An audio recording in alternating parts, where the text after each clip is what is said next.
Святи безсмертни Бог, милуй нас. Мир на всички. И духови Твоему. Ще се чете и Светото Евангелие според Светия Евангелиста и апостола Лука. Слава Тебе, Господи, слава Тебе. Да внимаваме. В онова време Исус се спря на равно място.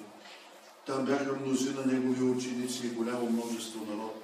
От цяла Юдея и Иерусалим и от приморските места, Тирски и Сидонски, които бяха дошли да го чуят и да се излекуват от болестите си. Бяха дошли тъй също и страдащи от нечисти духове и се изцеляваха. И целият народ гледаше да се допре до него, защото от него излезеше сила и изцелява се всички.